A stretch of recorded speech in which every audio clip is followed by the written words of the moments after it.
Your first homework for this class is going to be to either find a black and white photograph or convert a color photograph into black and white, and then get to know the layers panel and your paintbrushes and paint on layers above the original photograph and lower the opacity so that it kind of blends through and you get this kind of watercolor or tinted look on your original image, but it's done non-destructively, meaning I can turn off the layers like I showed you in one of the earlier videos and I can see my original image here.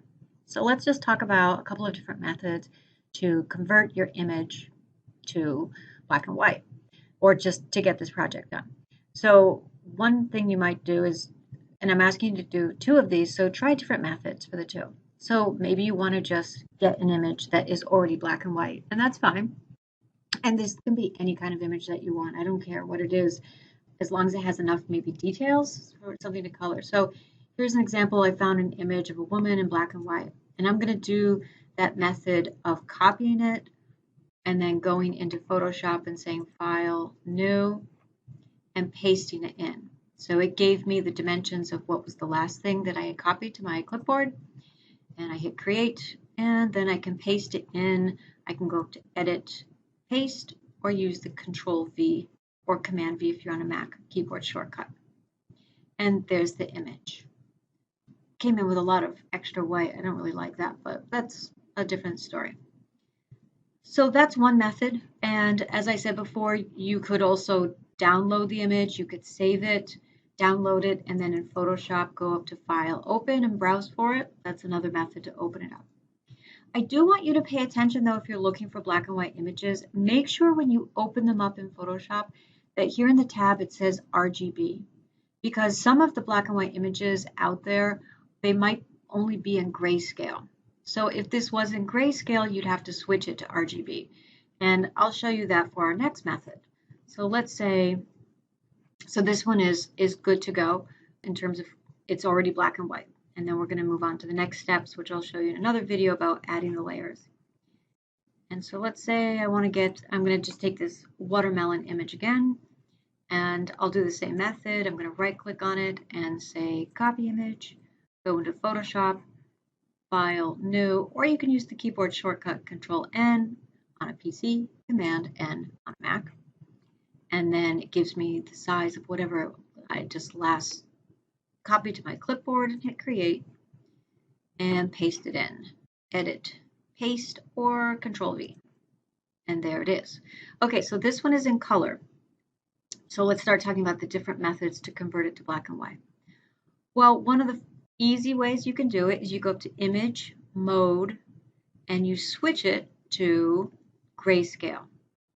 So it's asking me, do I want to flatten it or don't flatten it? I'm okay with it flattening it. There's just a blank background here, so I'll just say flatten. Discard anything unused. So now it is grayscale. But if I try to paint on top of this with color, it won't take color. This is only a grayscale image. So I have to convert it back, Image, Mode, and make it RGB. So now it can take color. You know what? I'm going to just undo that so you can see what I'm talking about. I'm going to take my paintbrush right here in the middle, and I'm going to open up my color picker by double clicking on the front rectangle here. That's my set the foreground color, and I'm going to pick bright red and hit OK. So in theory, I have picked red, and I try to paint, and it's coming out gray. And so that's because my image mode is grayscale. It only works in grayscale. So I'm just also pointing this out in case you get an image that is grayscale and you try to paint on it and it doesn't work. So you're going to go up to Image, Mode, and switch it to RGB. And I'm now going to open my history panel so I can undo those last steps. The history panel records the last 25 steps, and I'm just going to undo, and I'm going to go back to where I pasted this in and just kind of go through this again. So I have pasted it in. I'm going to switch it back to grayscale, flatten, discard, and now so I can add color to it, Image, Mode, RGB. And so now I can add the color. And I am going to create a new layer. put that on top just so you can see. In another video, I'll go over the steps for the actual homework assignment, but this is just converting things from color to black and white. So now I made my background black and white, but I can add color onto it. I'm going to go through the history panel again. If you want to see this panel and you're not finding that little icon, remember you can go up to Window and just choose History, and that'll show up, and then you can dock it, make it small, or open it up.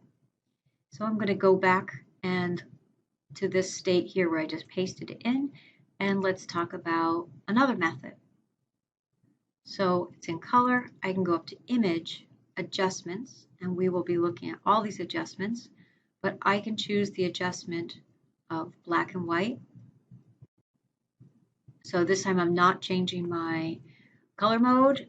I'm not doing, that's a different method. I just made it black and white through here, and I'm going to hit OK.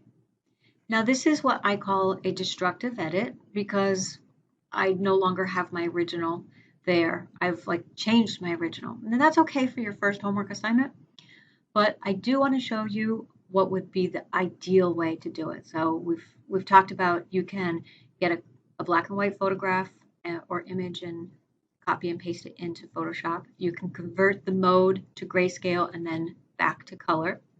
You can go up to Image, Adjustment, and choose black and white. So I'm going to step back again to my history panel.